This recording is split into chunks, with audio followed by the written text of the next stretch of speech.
నమస్తే అమ్మా. నమస్తే తల్లి. అమ్మ, దానాలు చేయడం చాలా మంచిదంటారు. హ్మ్. అసలు చేయకూడని దానాలు ఏవైనా ఉన్నాయా? అవి ఏంటి? దానాలు ఎందుకు మంచిది? దాన ధర్మాలు చేయాలి, చాలా మంచిది. దోషాలు ఏమైనా ఉంటే పోతాయి దోషాలు లాంటివంటారు. పోతాయని చేసి కన్యాదానాన్ని కూడా అందులోనే కలిపేశారు.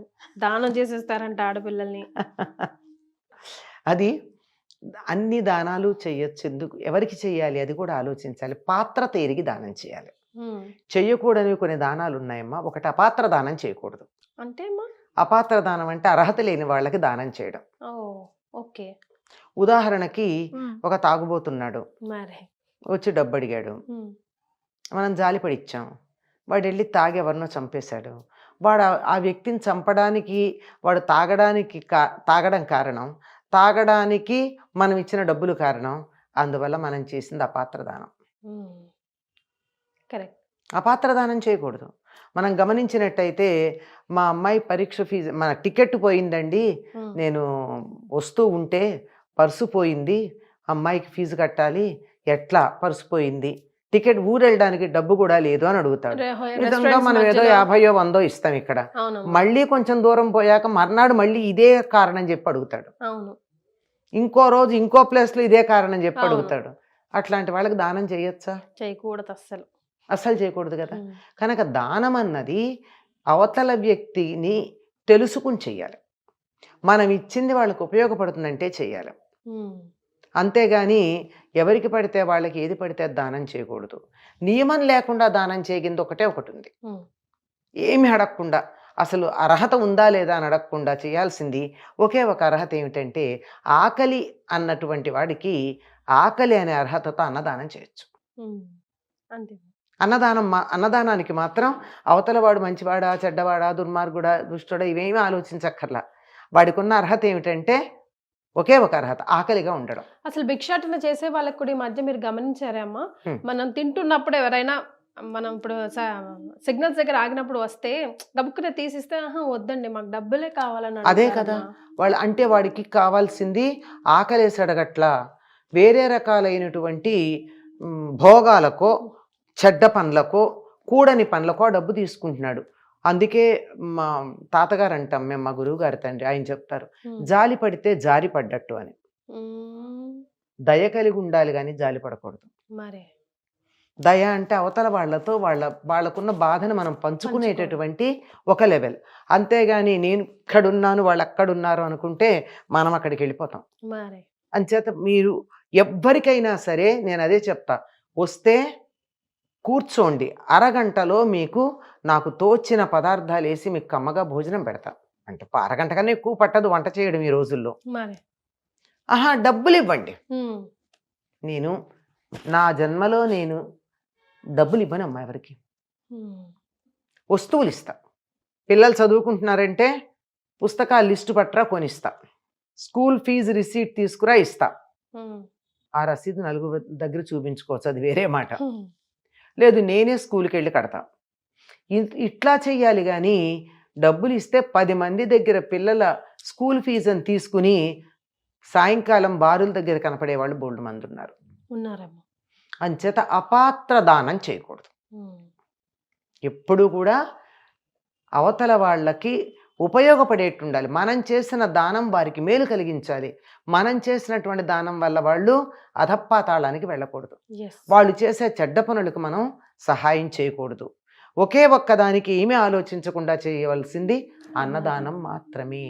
మిగిలిందేమీ చేయడానికి వీల్లేదు. హ్మ్. ఇంకొక దానం కూడా ఉందమ్మా చేయకూడదు. చేయకూడంది. వాగ్దానం. హ్మ్. వాగ్దానాలు చేస్తే చాలా కష్టం. మరే. నిలబెట్టుకునేటటువంటి సత్తా లేనప్పుడు వాగ్దానం చేయకూడదు. హ్మ్. నిలబెట్టుకోవాలి. నేను ఇది తప్పనిసరిగా చెయ్యగలను అన్న నమ్మకం నాకున్నప్పుడు, 100కి 100 పాళ్ళు నేను నెరవేరుస్తాను అనేటటువంటి ఆత్మవిశ్వాసం ఉన్నప్పుడు మాట్లాడాలి కానీ, లేకపోతే అది చేస్తా ఇది చేస్తానని చెప్పడం చాలా తప్పు. అలా వాగ్దానం చేస్తే ఇబ్బంది పడిన సందర్భాలు మనకి రామాయణంలో 2 కనపడతాయి. ఏదమ్మా ఒకటి చెప్పండి. ఒకటి దశరథుడు హ్మ్. విశ్వామిత్రుడు రాగానే మీలాంటి వాళ్ళు వచ్చారు, మీరు ఏదడిగినా ఇచ్చేస్తానన్నాడు. హ్మ్. రాముణ్ణి పంపించమన్నాడు. మరే. ఇబ్బంది పడ్డాడు. కానీ చివరికి వశిష్ఠుడు చెప్పడంతో పంపించాడు అనుకోండి. తొందరపడి మాట ఇవ్వకూడదు. అలాగే కైకకి 2 వరాలు ఇస్తానన్నాడు. ఆ వరాలు ఇవాళ అడిగింది ఆవిడ తీర్చమని. తీర్చమని అడిగితే తీరుస్తానన్నాడు. మరి ఏమిటో ఆయన వాగ్దానం చేశాక, తీరుస్తాన్ని వాగ్దానం చేశాక విషయాలు బయటపెట్టింది. రాముడి వనవాసం, భరతుడి పట్టాభిషేకం. 2 సార్లు తొందరపడి వాగ్దానం చేస్తే ఇబ్బంది పడ్డాడు. కనుక వాగ్దానం అన్నది త్వరపడి చెయ్యరాదు. అది కూడా ఎప్పుడు ఆనందంగా ఉన్నప్పుడు అసలు చేయకూడదు. మరి ఆనందంగా ఉన్నప్పుడు వాగ్దానాలు చేయకూడదు. కామ్ అండ్ క్వైట్గా ఉన్నప్పుడు నాకు ఇది ఉంది, నేను ఇవ్వగలను, ఇస్తే అవతల వాళ్ళకు ఉపయోగపడుతుంది అని అనుకున్నప్పుడు నేను ఇస్తాను అని చెప్పచ్చు. కానీ ఆవేశంలో చెప్పకూడదు. కనుక వాగ్దానం చేయకూడదు, అపాత్ర దానం చేయకూడదు. అపాత్ర దానం చేస్తే ఏమవుతుందంటే, పాత్రత అంటే అర్హత అన్నాం కదా, కిలుం పట్టిన పాత్రలో పాయసం పోస్తే పాయిజన్ అవుతుంది. అవతల వాడికి మనం ఇచ్చేటటువంటిది పాయిజన్ కాకుండా ఉండేట్టు చూసుకోవాలి. దానివల్ల వాడికి నష్టమా అంటే మనకు కూడా నష్టమయ్యే ప్రమాదం ఉంది. ఉదాహరణకి మీరు అన్నారే దానాలు చేస్తే మంచిదని, ఆ గ్రహశాంతి ఈ గ్రహశాంతి అన్నారే, అట్లాంటప్పుడు దానం పుచ్చుకున్న వాడికి మనం చేసినటువంటి పాపం పెడుతుంది. మరి ఏంటండి, పాపాలు ఇవ్వడం తప్పు కదా. కానీ ఆ పుచ్చుకునేవాడు ఎవరై ఉండాలి? గాయత్రి మంత్రం చేసి ఆ పాపాన్ని క్షయం చేసుకునే అర్హత ఉన్నవాడై ఉండాలి.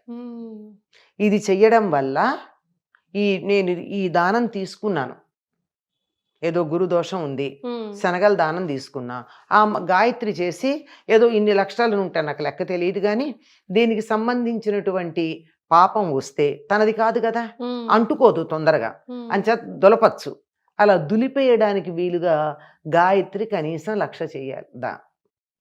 సహస్ర గాయత్రి, సారీ 1,00,000 కాదు, సహస్ర గాయత్రి చెయ్యాలి. చేస్తేనే మళ్ళీ రేపు ఇంకోసారి దానం పుచ్చుకోవడానికి అర్హత ఉంటుంది.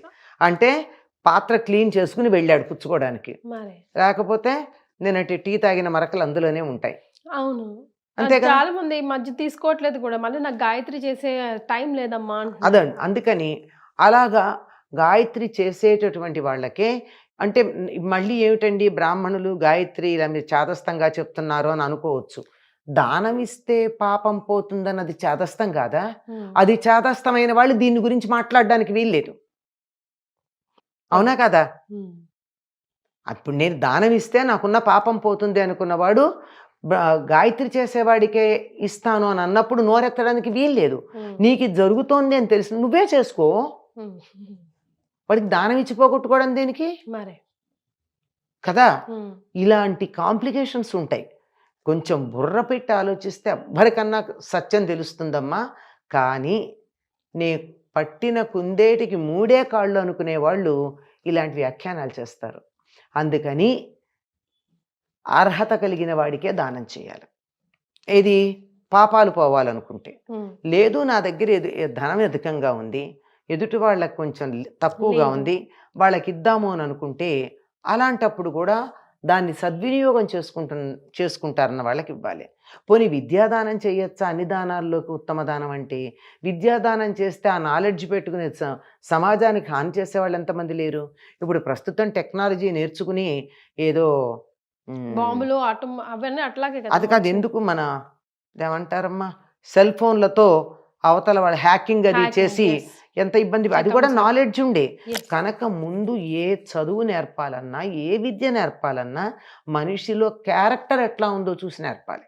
విద్యాదానం చేయాలన్నా క్యారెక్టర్ అనేటటువంటిది, దాన్ని మంచికే ఉపయోగిస్తాడు చెడుకు ఉపయోగించడు అనేటటువంటి ఒక నమ్మకం కావాలి. ఆకలిస్తోంది పెట్టమ్మ డబ్బు ఇవ్వమని అడిగినటువంటి వాడు కూడా అన్నమే తింటాడు తాగడు అనే నమ్మకం మనకు ఉండాలి. అంచేత అపాత్ర దానం చేయకూడదు, వాగ్దానం చేయకూడదు.